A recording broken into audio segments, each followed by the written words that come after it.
وأن يسميه تعالى مفاتح البشر والأمن والجنة في الصلاة والتسليم على مقيم السنة. أحد صل ولتسلم سرمدا على الذي سميته محمدا. أحد صل ولتسلم سرمدا. Mafatihul Bichri di xasida goo xam ne Sëriñ Tuubaa ngi ko bindee fii ci Tuubaa ci atum 1306 dëppook 1888 ci atum tubaab, waaye nag ginnaaw bi yeesalaat na ko jamono yi muy nekk ci yeen Jolof. sëriñ bi taalif ko ci diggante weeru rajab ak shaabaan.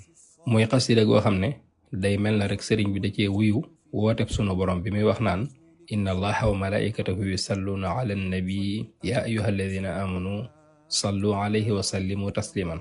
sunu borom dafa wax ne moom yàlla de ak i malaayikaam dañuy julli ci yonent bi sallallahu alayhi wa sallam, kon nag yéen ñi gëm dee leen julli tey sëlmal ci moom sallallahu alayhi wa sallam.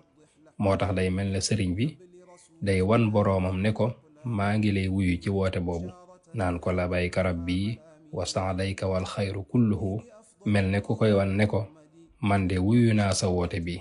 ba noppi nag jël xasida gi tënkee ko aaya boobu ci fanweeri bayit ak benn yu njëkk yi, boole ci nag turu yàlla yuy dëppook xarafi aaya boobu ci yeneen bayit yi ci des, te turu yàlla wum tudd wu ne toftal ci ñaan gu yéeme goo xam ne day jéggi dayo lool. kon loolu dees na ci xamee ne xasida ak Mafatihul Bichri kat xasida ak julli ci yonent bi la sallallahu alayhi wa sallam, te turu wi rek wane na ko muy Mafatihul Bichri wal amni wal janna fi salaati wa taslimi ala muqimi sunna, maanaam caabi mbégte ak kóolute ak ajjana di julli ak di sëlmal ci sayduna muhammad moom mi nga xam ne moo taxawal sunna sallallahu alayhi wa sallam.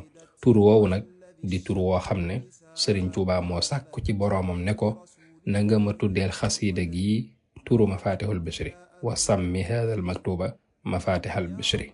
Sëriñ Tuubaa mi ngi wayee xasiida gi ci baxru bu ñuy wax wala riim bu ñuy wax baxru rajaz, doonte it am na ay wesar ci biir xasida gi. xasida gi nag mi ngi toll ci 374 bayit. Sëriñ Tuubaa ñaan yàlla xasida gi doon xasida goo xam ne day kawe mboolem lu ab bindkat masa taalif ci taalif yi sunu borom nangu. Mafatihul Bichri xasida la goo xam ne daal bokk na ci ay jagleem ak i ngëneelam turamu màgg woow yi nga xam ne moom la ko sunu borom tànnal. moo tax muy def ay jeexit lool ci ki koy jàng, ndax kiy jàng xasida gi day saxal ci moom mbégte ba faw, nga xam ne day mel ne nituk àjjana lay doon, di ko faral mboolem ay bàkkaaram yum tay ak yum tayut, di ko dugal ci kóolute ak kaaraange ak sunu borom gu wóor gi nga xam ne képp ku ci dugg mucc nga ba faw, di ko may aljana ya gën a kawe. xasida la goo xam ne daal képp ku koy jàng ku ne yaa ngi bégal uurul ayni, yaa ngi bëggal gaa yu baax yi, yaa ngi bégal yonent yi alayhimu salaam. moo tax képp ku koy jàng it yàlla dina la defal iman gu mat sëkk ak islaam ak ihsaan, te noonu la ko Sëriñ Tuubaa ñaanee boromam ci biir téere bi. moom daal da ngay jàpp rek ne lépp lu salaatu ala nabi di maye ci ay xéewal ak i teraanga tey ak ëllëg ak sutura ak barke ak mbooleem ngëneel yi nekk ci salaatu ala nabi, boo jàngee Mafatihul Bichri dina la ko jariñ, ndax kat xasida gi dafa boole mbooleem salaatu ala nabi yépp.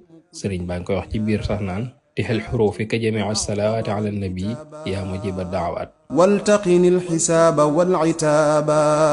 اللهم صل على سيدنا محمد وعلى آل سيدنا محمد وسلم. اللهم صل على سيدنا محمد وعلى آل سيدنا محمد صلاتك التي صليت عليه، وسلم على سيدنا محمد وعلى آل سيدنا محمد سلامك الذي سلمت عليه وجزه عنا ما هو أهله.